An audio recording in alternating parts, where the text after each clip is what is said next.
In a time and place when you can work from anywhere. Two ladies in their mid to late 27s have decided to. And they're calling it workationing. This stop, co-living in Manchester. Is this more or less weird than you thought it was going to be? What's it like to live with 6 other people? Have the ladies joined a cult? No, but I've always wanted to start one. This is the Workationing Podcast. You know what gringos love? What do gringos love? Gringos love crudité. They do love crudité. God, we have such a strong crudité game right now. It's so strong. Many sauces to dip your crudité in?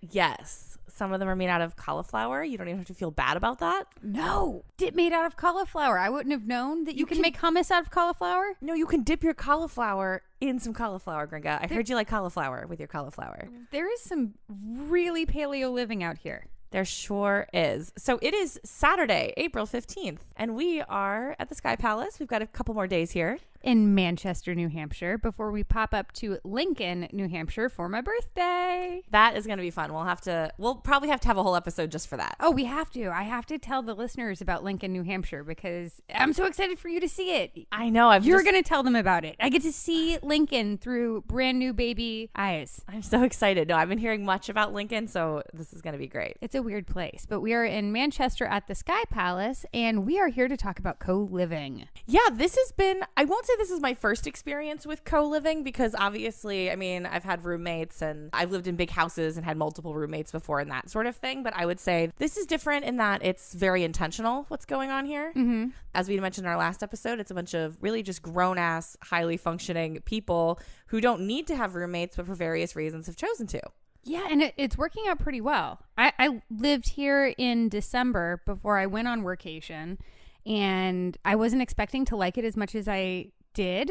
I thought that it would just be something that I kind of did and got through, and it seems very weird to me.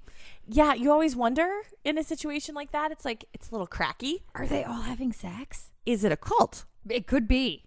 Is it a cult? Good question. Is this like some sort of a flop house?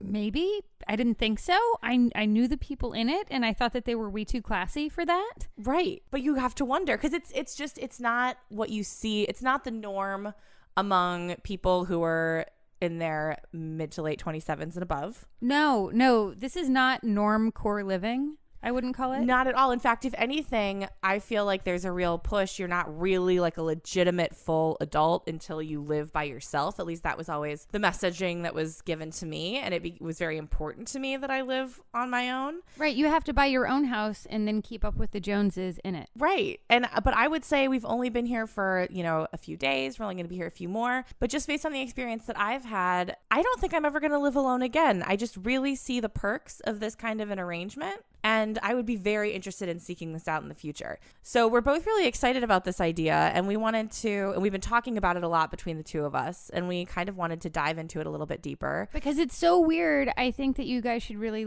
hear about it. Because I don't know how many people are able to or have this in their lives, have friends who are co-living. I certainly had never. No, not really me either, not since college or when we were, a little younger and poorer. Yeah, but even then I only had like 2 or 3 roommates max. I've lived in situations where I had more than that, but it was we were young, we were poor, and we were just like a little bit cracky. There was a time when I paid $180 a month to live in Pittsburgh, Pennsylvania. They tore down our house after we moved out. It was condemned. I lived above a legitimate crack whore.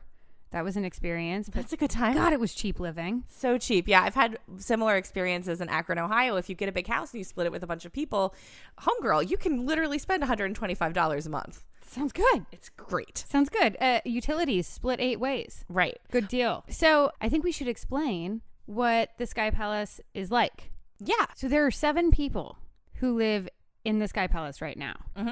There are 2 couples, 2 male-female couples, mm-hmm. a single. Yep. Single dude. And then your gringas. Yes. So your girls. And Kelly and I each have our own bedrooms. Yep. And then the single dude has his own bedroom. And then the 2 couples each have their own bedrooms. Yep. And the house is owned by one of the 2 couples. And Randy is the owner of the house. Randy is a very famous cookbook chef.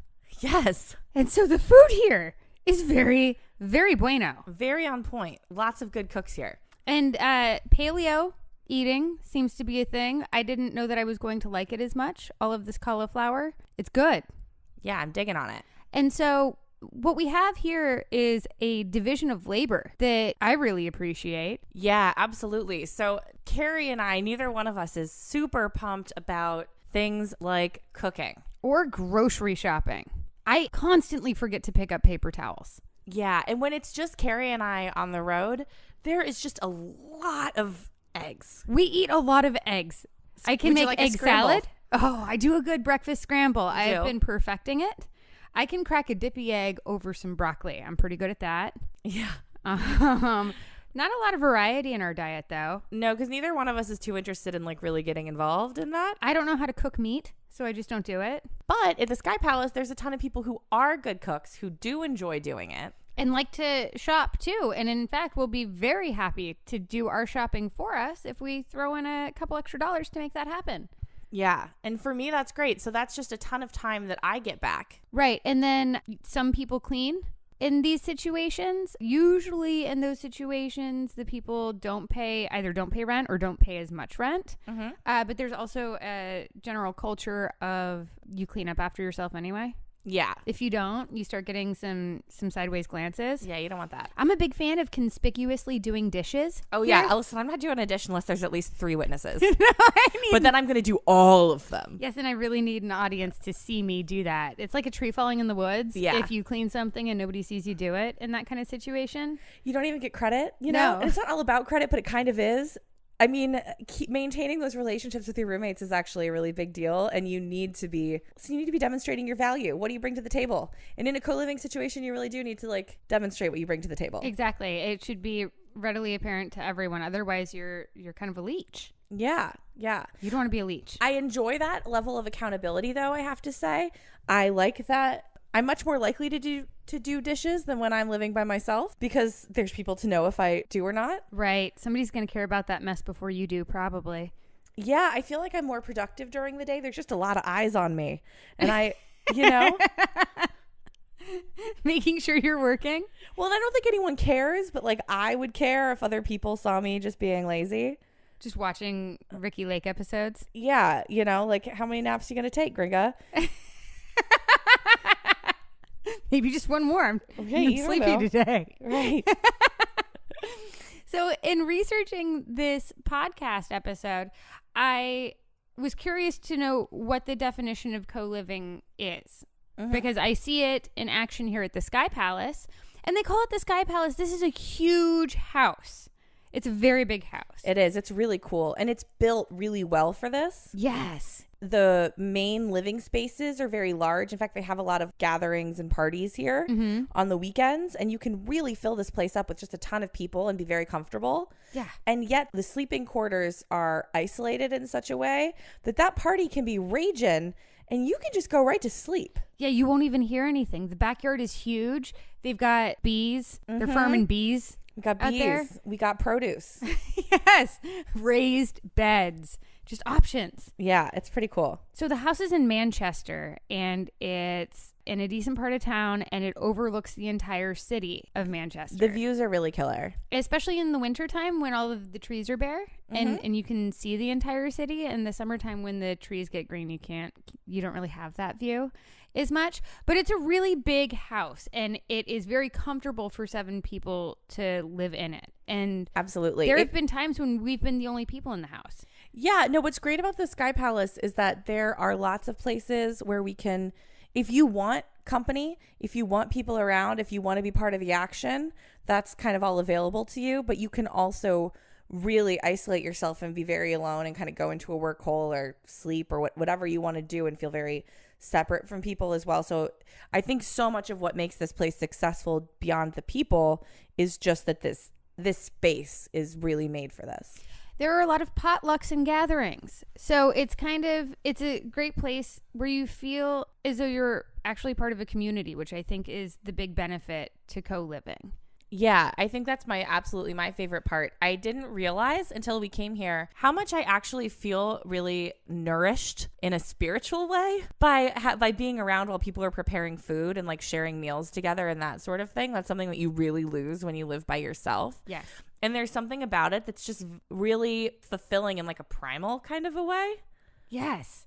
Well, coliving.org says that, or defines co-living as a way of living focused on a genuine sense of community using shared spaces and facilities to create a more convenient and fulfilling lifestyle. This is a very convenient and fulfilling lifestyle so far for me. It really is. The Collective UK says that the purpose of co-living is to create a home environment that inspires and empowers its residents to be active creators and participants in the world around them. I also find that to be true.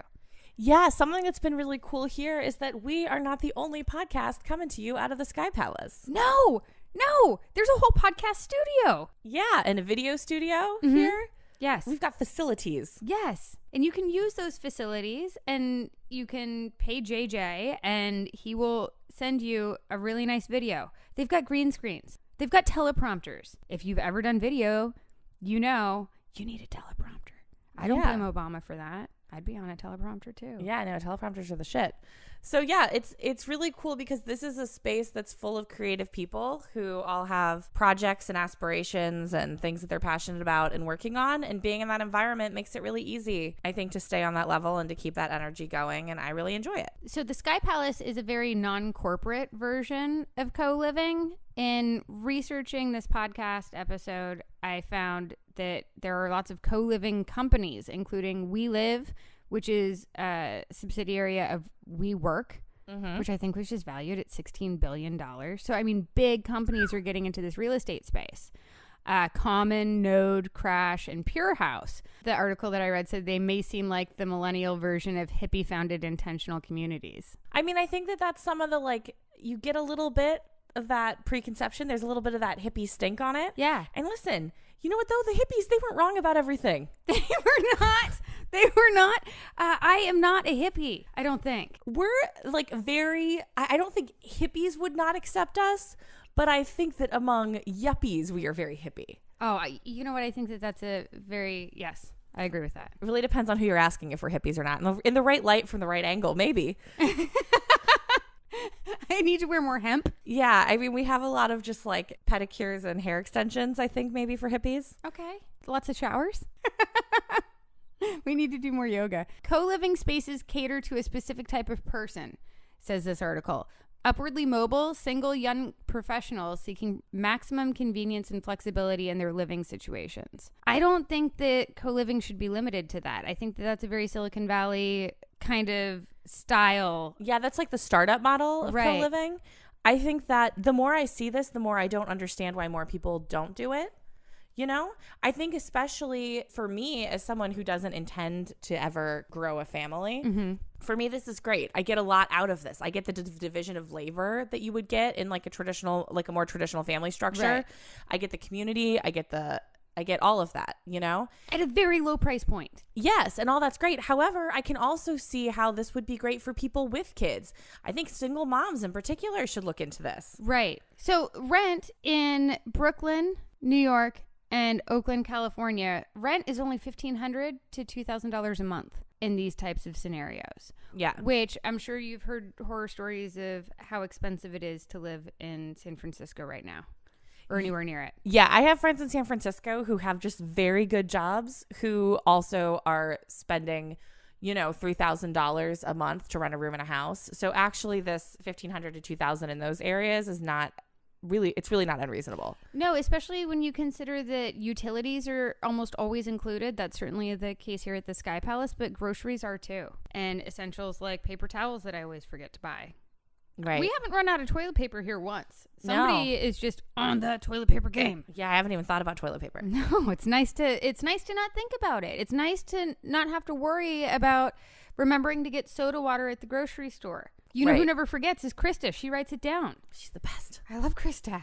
Krista's the best. And she cuts our crudité. She does. She helps us stay on our diet. Yeah, and it makes it a lot easier.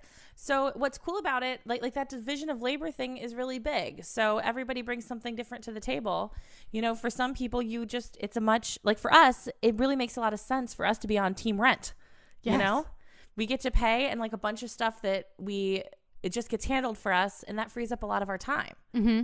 And then we don't have much time right now. Right. And then for people who have more time and are more interested in maybe paying a little less rent or something like that, they have that opportunity. So it's kind of people can get together and, you know, kind of divide the labor up and do what makes sense. And it gives everybody a chance, I think, to save money and to save time. There are two ways I guess there are three ways of going about a co-living situation. You can pull a Sky Palace, which, as we stated, is very non-corporate. It's just a bunch of friends. Yeah. From the Free State Project who all decided to throw in on living in this awesome place. So there's one version of it. Another version of it is like a WeLive kind of situation where you apply to be a member of this house. You don't really have control over who your roommates are going to be, and 10 names are picked out of a hat or vetted or whatever. You don't really know. Right. And then you end up in this house. You get a better deal on rent if you sign up for a full year. Usually there are also 3 and 6 month options, so you can kind of try it out, or you can use it as a transition point until you get to your next step. But then there are also these co-living places that specifically cater to digital nomad, and we found them, and they're not unaffordable. No, I think that they know, most of them, that they need to be competitive with Airbnb and with a few extra perks. Yes. You know? And a lot of them are able to do that, actually. So what do you get with this? This is Sun & Company. Sun & Co? Yeah. Was that just sunandco.com? Yeah, sunandco.com. And that is, they are located in Spain. Okay. And it looks like you have 3 different room options at Sun & Co. You can get a private room for 7 days. It's 45 euros a night. For 30 plus days, it's 33 euros a night for a private room. For a double room, it's a little bit cheaper. It ends up being 25 euros per night for 30 plus days. And if you want to live with 3 of your nearest and dearest, you can knock that price down to 18 euros per day. That's really reasonable. I mean, that's like hostel prices almost. It is. It's like $1,000 a month, but yeah, no utilities. And it seems like this Sun & Co is really catering to digital nomads and also entrepreneurs. Yeah. That's a big part of their selling point, is their community, which I think is important, because you and I probably wouldn't want to do a co-living situation with a bunch of people who are just now starting their businesses. Right. And those co-living experiences are definitely available also, though. And I'm sure that those people get a lot of value out of it. Yeah, if you're just starting out as a digital nomad, there are definitely places you can go with other people who are also starting out, and you can stay for a month, and they'll have like weekly mastermind classes and that sort of thing. I think Digital Nomad Girls is running one out of the Canary Islands. That's more expensive though, isn't it? I think so. They don't make their pricing super readily available, but I would assume. I think I saw something on the Digital Nomad Girls Facebook community, and I want to say it was like $2,600 a month. But they'll throw in, you know, some surf lessons and a couple yoga classes. And if you want to go whale watching, they'll take you out to do that too. That's a lot of money. And you multiply it by 2 for the 2 of us. And what can we get for $6,000? Right. We can live the way we've been living for a couple months on $6,000. Yes. So, I mean, if you're just starting out and it's just you and you're really feeling nervous about giving this a try, and you have a good chunk of change, and that isn't going to bankrupt you in terms of your travel fund, I would say give it a try. I think for us personally, I would rather spend less money. Yes. Yes. I'd rather spend less money and have more control over my environment. I think what I like about the Sky Palace is I know all of the people who live here. I knew all of the people. I had spent time with all of the people before I moved in December. And so it wasn't a big deal for me to suggest that you come and check out the Sky Palace, because like I know everyone's cool here. Right. It's going to be a good situation. We don't know that if we were to go to this place in Spain. Yeah, and if there's anything that we've learned on the road, it's that we have met some really incredible people who I think will really be our friends for a really long time. We've also met like a bunch of skeezers. And yes, we've met a bunch of people who are out here just sticking around with their trust fund or their college graduation money or whatever, and they're really just out here for a party. That's not what we're about. We're much more we're goal oriented and goal driven. We're very intentional about this time. We have a lot of work to do. We have a ton to do. And so listen, there's nothing wrong with it. Have fun out there partying. That's not where we are. And it would be difficult for us to share space with people who had that attitude. I couldn't do it. I would peace out. Yeah. That would be a definite no-go for me. So let's talk about who I think this would be, or who we think this would be good for. Yeah. Because I don't think it's for everybody. I don't think so either. I think a lot more people should consider it, but I think that there's a lot of people for whom this is not a great option. And that's okay. Yeah. Different strokes, different folks, but you're going to have a much easier time if you have a very high EQ. Yes, because you are going to be sharing space with people. Everyone has different expectations and wants and schedules and preferences. And you really need to be self-aware and making sure that you are managing each of those relationships in a good way. Yes.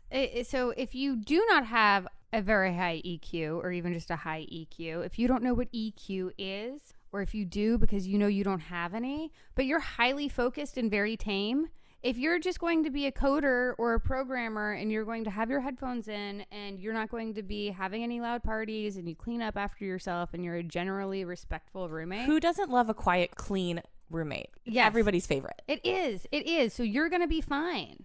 But if you're messy, if you like to have a lot of friends over, I think that you might be what others would call an asshole roommate. Right. Do you and your boyfriend like to break up every night? Ooh. You know? Ooh, or just have loud sex and bang the headboard because you don't care. Right. Nobody likes that. No. Not acceptable. So you have to be more aware of your behavior and how your behavior impacts the people who live with you. Yeah.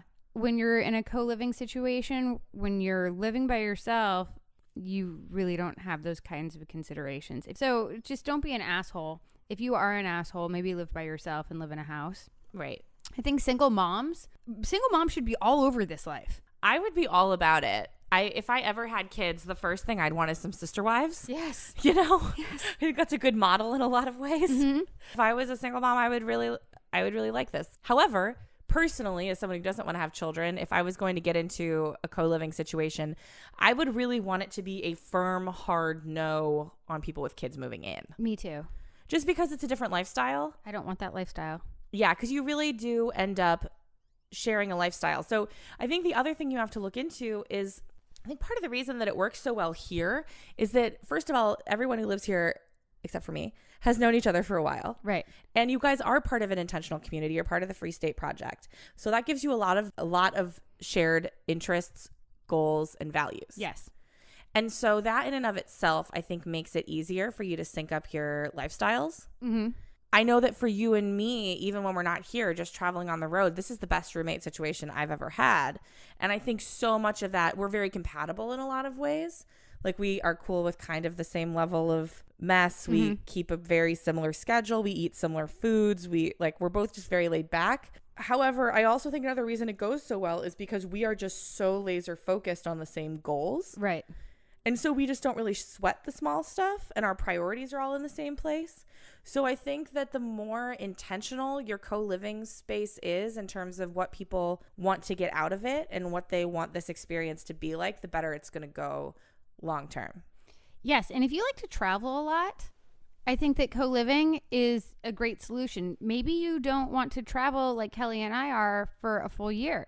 Right. Maybe you just want to go fuck off somewhere for a month or 2 or 3. But you want to have a home base and you want to have something to come back to. You can do that with co-living and in a way that you really kind of can't if you're locked into lease agreements. Yeah. So there are people here at the Sky Palace who are about to start their own traveling journey. Yes. We're just popping through and we're about to get back on the road. Randy and Melissa are going to go off to Europe for a while. Yeah. Matt is here and he travels a lot for his work. Mm-hmm. So he has a place that, you know, is here when he needs it, and when he needs to go out of state, he's got that option as well. There's a possibility here, depending on who's around and who's doing what, for people who want to leave for a while to pay just like a very minimal amount to kind of hold their space. Keep your stuff there. Yeah. But you don't have to pay for the utilities you're not using. That makes sense. Yeah. So you pay less. I like that. I don't think that anybody in the Sky Palace would be super down with taking care of a cat. But let's say you do have a pet and you have roommates who also have pets and they don't care. Then you can go off for a month or however long is appropriate and acceptable and come back and still have your animals there. Right. And you can really just like leave your stuff. Sometimes when you're traveling, you can get paranoid about, well, I'm telling all of Facebook that my house is unoccupied right now. Right. The Sky Palace is always occupied. This house is almost never empty. No. And it's certainly not empty at night. No. So I think for people who want to travel and just want some flexibility, you know, and they want to have a semi-permanent address as opposed to a permanent address, I think something like this is a great situation. Intentional communities. This is a great way to create your own micro-intentional community. So whether you're into off-grid living, sustainable living, maybe it's a vegan house and there are just no animal products at all that cross that threshold. Right. You can set up whatever kind of living situation works for you and the people who live in that house. And if you have shared goals and values, you can create whatever kind of space you want it to be with whatever kind of rules you want to have. And I think that that's very cool. It is, because I know that, I mean, circling back, something that's been so great about this experience is that you and I have the same goals and we're really able to hold each other accountable. You know, and sometimes you really have to kick each other's ass, but usually just having somebody else there who's moving in the same direction as you and who wants the same things is enough. Because if you're not, you know what, some days you're tired. Some days you don't feel like it, and you don't always, it's really easy to not show up for yourself. But when you're part of something with other people and you're moving in the same direction, you know, you don't want to fuck it up for everybody else. So you're like, all right, you suck it up. You know what you don't do at the Sky Palace? What? Bring in a dozen donuts. No. I learned that the hard way. I was trying to be nice. And everyone was like, get those filthy carbs out of here. Yeah, what is that? Is that sugar? Yeah. Well, you can leave them on the counter. I don't know who's going to eat them. And that was exactly what happened. Right. And that was okay. You know, I wasn't offended by that at all. I shouldn't be bringing my friends donuts. I care about my friends. Right. You know? Right. But that's what I like about this place is that there is everyone here is very focused on living a life that is healthy, fulfilling, connected, and meaningful. I could say that about everyone here. I really find value in that. I do too. And I think it makes me a better person. There are a lot of very cool, very intelligent, very driven people in the Free State Project. And I have been very fortunate to meet a lot of them. And this little community, this little Sky Palace, means a lot to me, actually. I think it showed me what's possible. And I think it was a great launch pad to jump onto workationing from. Yeah, I think so. And also, there's something really fun about the community aspect of it. There's fun that gets introduced in a way that you just don't have this kind of fun when you live by yourself. No, they threw me a going away prom and installed the disco ball that you can still see in the living room here. Yeah, because everyone just... I like this place is always in a state of improvement, right? Yes. They're always... since I've been here, there's just nothing... There's constant projects going on. And... You know, that disco ball, everyone just really agreed it very much improves that room. It does. And so now there's a disco ball. Yes, it makes karaoke in the living room much better for everyone. Yes, and the disco theme has been carried sort of throughout the house. Yes. The kitchen is just maybe one of the coolest rooms I've ever seen. Everything's just a different color, and it's so big and wide and open, and they have great big parties there, and it just, the vibes are very, very good. There's a disco theme overall. So it started in December when I lived there, I think. Well, I think it started before then, but then we put a name on it and it was just like, well, disco. Disco theme sounds great in here. So the kitchen is very disco-y. It's got all kinds of different colors in it. The shower, disco shower. Do you want to take a lighted LED rainbow shower? Of course you do. Yes, you do. Because why wouldn't you once you knew that was a thing? Right. And there's a towel warmer right there for you when you step out of that very cool shower. Right? The place is very, very, very cool. And I think that that's one of the best parts of pooling resources is you can get a much better house. Right. No, and this stuff might sound cheesy, but it's like there's the feeling of I've only been here for a little while and yet I feel very at home. And it's because there's like this sort of a culture that you can tap into here that's very distinct to this place. You know, there's just kind of like there's a label maker that is used to just label all kinds of things. There's all sorts of jokes involved in that. One of my favorite things about the Sky Palace is that everybody here is very supportive of whatever anybody else wants to do. And so they often amend statements with if you want at the end. So I really enjoy if I'm going out the door to like yoga or something, everybody's like, all right, see you later. Have fun if you want, you know, because even the fun's not mandatory. It's absolutely true. If you drop off the if you want, you'll often be returned with, don't tell me what to do. Right. And it's just silly stuff like that, but it makes you feel at home. It makes you feel like, you know, this is your spot and you're a part of something. And there is something really valuable about that I think that we lose a lot in society, the way it functions normally. Well, it's just a constant reminder, specifically with the if you want, that things are a choice. Right. You don't have to have fun just because I'm telling you to. You don't have to go to yoga just because that's what you're on the way out the door to go do. Right. And that's the, you know, what we're talking about with the spirit of choosing intentional co-living situations with people who share your values. It's actually at this stage in my life right now, it might sound cheesy, but at this stage of my life, being constantly reminded by the people around me that every single thing that I do is a choice and I get to decide how it's going to go is extraordinarily valuable to me. And I wouldn't be getting that if I was living by myself. No, I find it to be an immensely helpful situation to be living in right now at this juncture in my life. Yeah, I think this is pretty great. Another worst case scenario I would say to worry about with this kind of situation is not everyone has the same lifestyle. Right.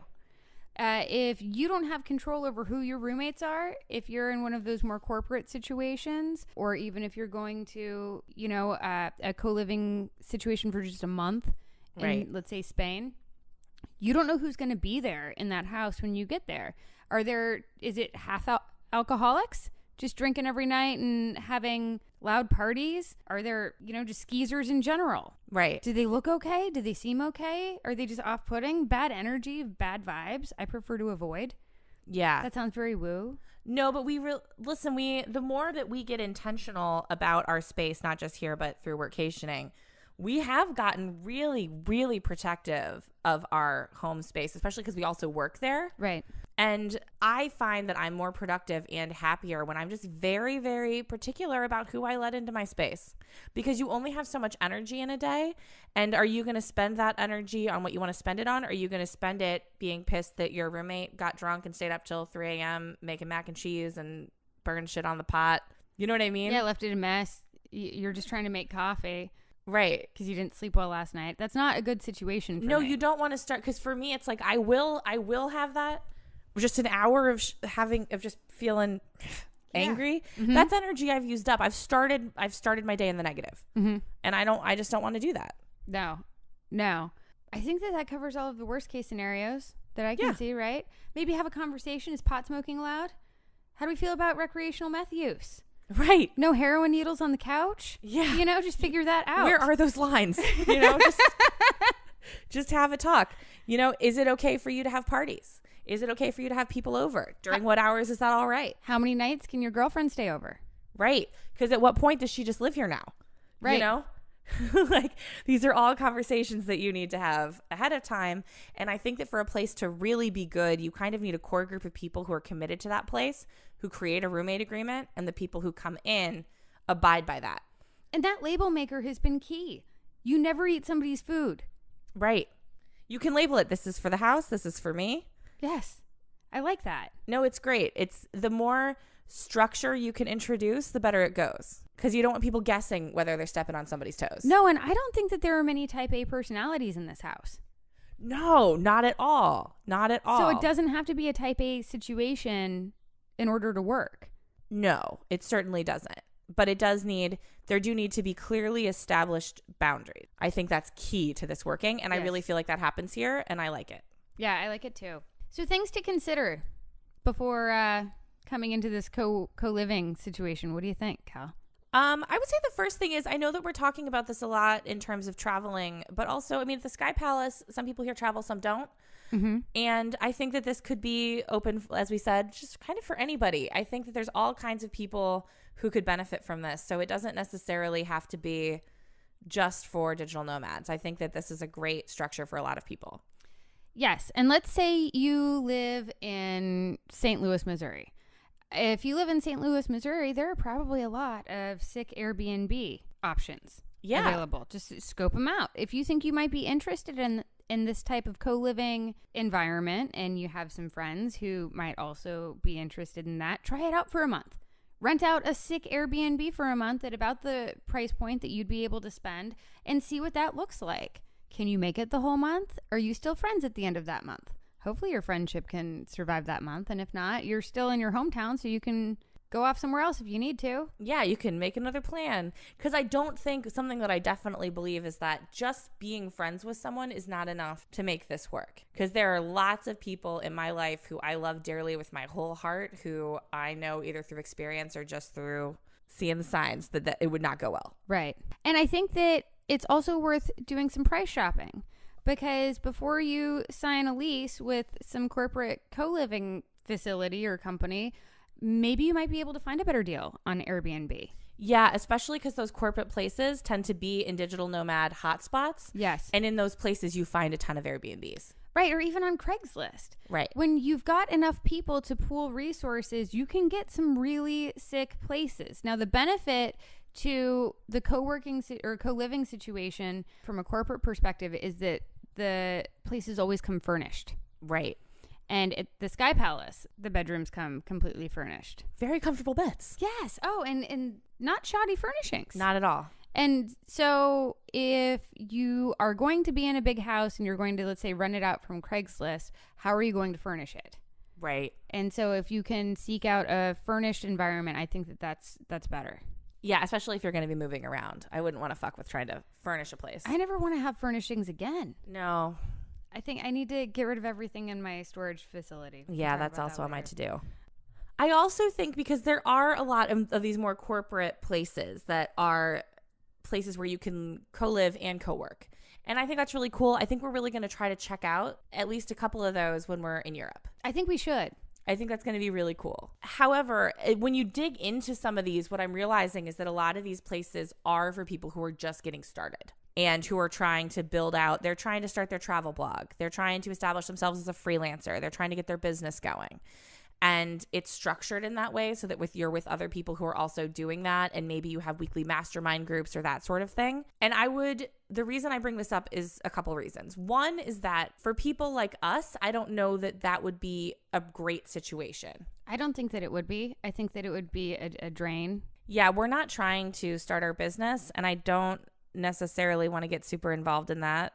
We have a very, very full work day as it is, and we're just working on our thing, but we have done what I would actually recommend other people do, is that unless you have a huge nest egg to really invest in this over a long period of time, this is not the route that I would go. No, I would recommend, and we've said this before, I'll say it again, that you have your digital nomad job for at least a year and you are very comfortable with it, and maybe you've even had the conversation with your boss. Hey, you don't plan on laying me off in a few months or anything, do you? Because I want to go backpacking through Europe with my laptop and, I can do the work from the road, but it would be really, really beneficial for me to know that this job isn't going to go anywhere. Right. And there are so many people, because there's only more digital nomads all the time. There's only more people wanting to get into this lifestyle all the time. And you want to be careful about that, because there's all kinds of people out here on the road who are going to tell you, come here and we're going to mastermind you in 30 days or 60 days or even 6 months. And we're going to get you we're going to launch your blog. We're going to get your business going. We're going to get you to profitability. We're going to turn you into a digital nomad. Nope. There's literally no one who can make you that guarantee. And if you sink all of your money into a situation like this and then it doesn't go, and here's the thing, it's probably not going to go that quickly. No, it's probably not. 6 months. No, it took me a long time to get TCF off of the ground. And it's because I built it on the success of my freelancing. Do you know what I mean? If you want to freelance, I think you can probably become a freelancer in a few months and become profitable. I did. It took me 3 months. Yeah. So if you really work your ass off, you can. But in terms of building a website or growing a website, that is a long-term play. And listen, maybe you can get your blog up in 30 days. Good for you. But how long is it going to take for you to start seeing your keywords ranking and your organic traffic growing? And we do this for clients all the time. And we tell them, don't expect to see serious results in like 6 months minimum. This is a long play. Right. So you don't want to go to one of these places and burn through all of your capital, all of your money that you've set aside for this. And then I'm telling you, at the end of 6 months, if you're just starting a website or a business, you're not going to be making money. No. I would be shocked. You're 1 in a million if you are. Yes. Yeah. I'm not going to say it's impossible. It is very unlikely. And beware those snake oil salesmen who are going to tell you that they've got a course that in 30 days with some webinars, you're going to be making 6 figures. You are not going to make that happen probably. Right. So don't bank on it. You absolutely should not. If you want to go into one of these places and do that, you better have the money to burn, and you better still have some runway left afterward, because I guarantee you will not leave there with a viable business. No. Drop shipping, very competitive these days. Right. Just anyway, so if you have any tips, suggestions, horror stories, we love a good horror story. Oh, I do. Message us on Facebook, facebook.com/workationing. We love Facebook messages. We sure do. We've been getting like a few of them a week. I like it. It's lovely. It's wonderful. So message us. We will message you back. And very interested in hearing about any kind of co-living experiences. Yeah, absolutely. Did we do it? I think we did it, girl. Next stop, Lincoln, New Hampshire. Yes. It's great. You're going to love it. This has been another episode of the Workationing Podcast. If you like what you heard here, make sure to like, rate, subscribe, and leave us a review on iTunes, SoundCloud, Google Play, or wherever else on the internet you're hearing this. You can also go to workationing.com. That's workationing.com.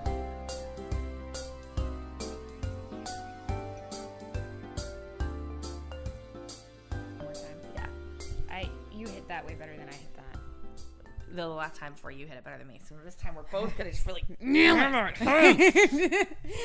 Just really kick it in the dick. High heel stomp on it. Yes. Get a ball in there too. Yes. Okay. We're killing it. Walk this intro around on a leash. Put a collar on it. In a time and place when you can... Just killing it.